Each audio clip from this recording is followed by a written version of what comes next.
土雲という言葉は直訳すると地の雲だけど、実際はその名の通りじゃない。もっと恐ろしい存在なんだ。8世紀の日本書紀などの古文書によると、土雲は人間と雲が混ざったような怪物として描かれている。身長はなんと3から4メートル、8本の巨大な足を持っていたという。土雲はただの怪物ではない。魔法を操り、さらには人間の姿にも化けられると言われている。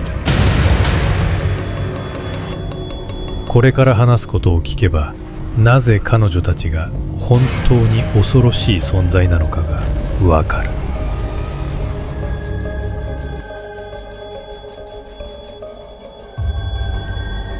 土雲の力といったら本当にやばい。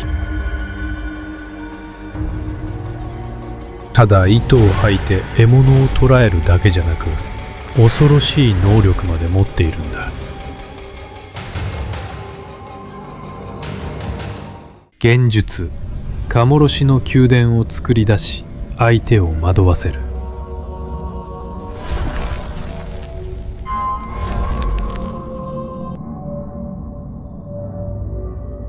毒の支配。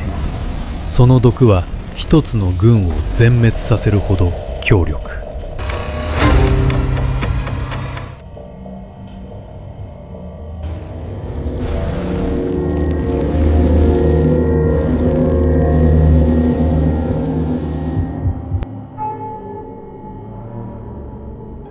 変身。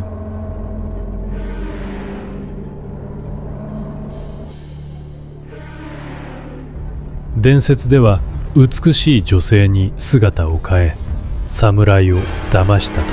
いう。古い記録によれば、たった一匹の土雲で一晩に村一つを滅ぼしたこともあるらしい。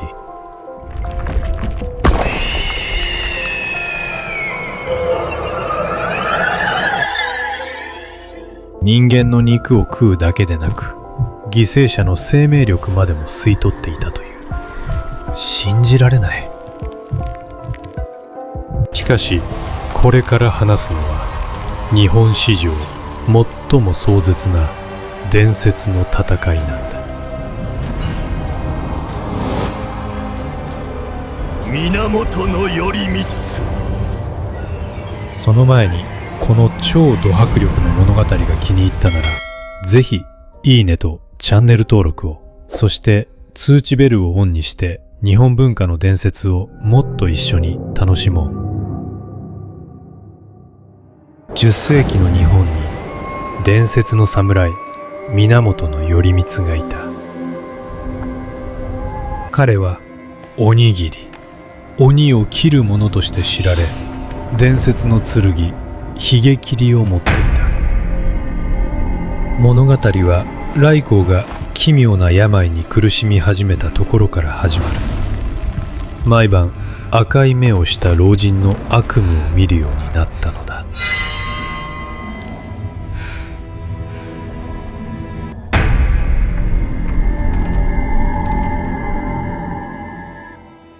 しかしその正体は、人に化けた土雲が彼を少しずつ毒殺していたのだった。ある夜、頼光は勇気を振り絞り、剣ひげ切りでその老人を切りつけた。黒い血が飛び散り、化け物は正体を表さぬまま洞窟へ逃げていった。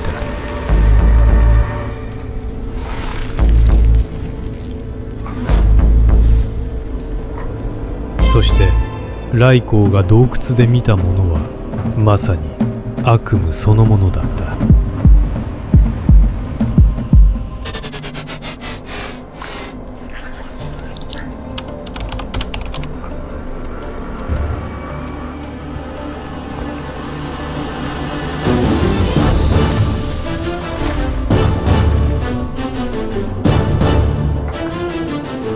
太閤は血の跡を追い洞窟へ向かった。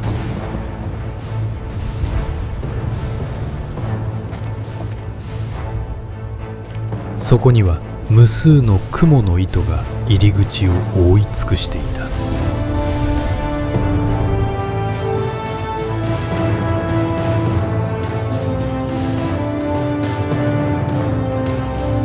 た。闇の中から何千という子雲が一斉に這い出してきた。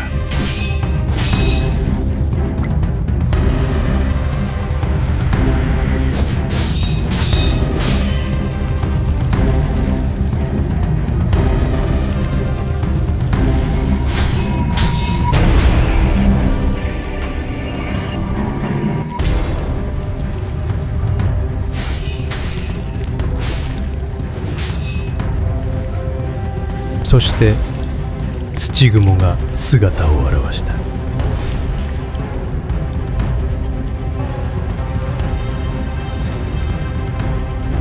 8本の巨大な足、真っ赤に光る瞳。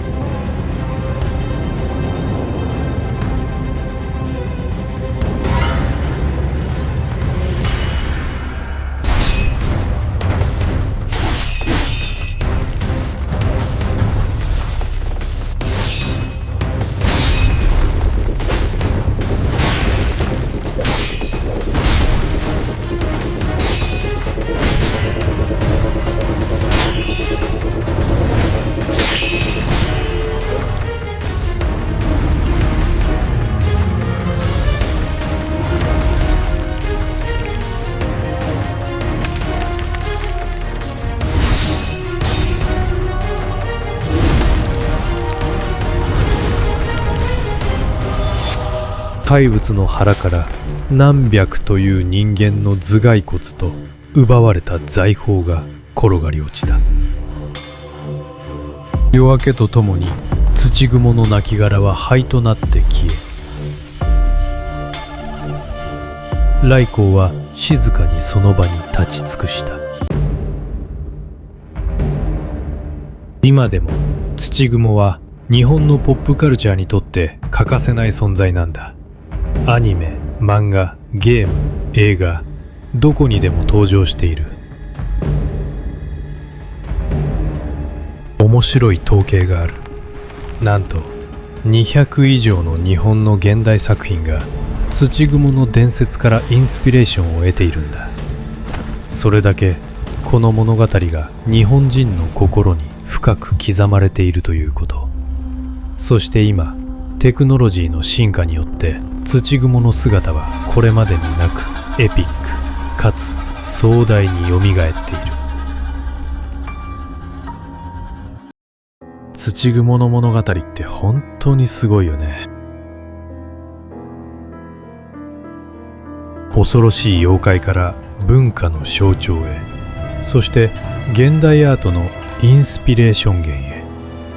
これこそが日本の伝説の力。あなたはどっちが印象的だった？土雲の魔力？それとも源頼光との壮絶な戦い？そして他の日本の妖怪たちの物語も知りたい。そんな人はぜひLIKE、サブスクライブ、そしてベルマークをオンにしてね。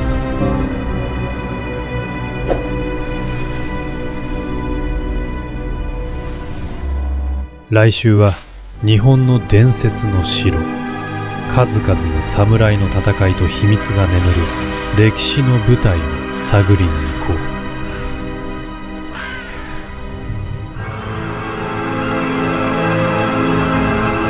う。次の動画で会おう。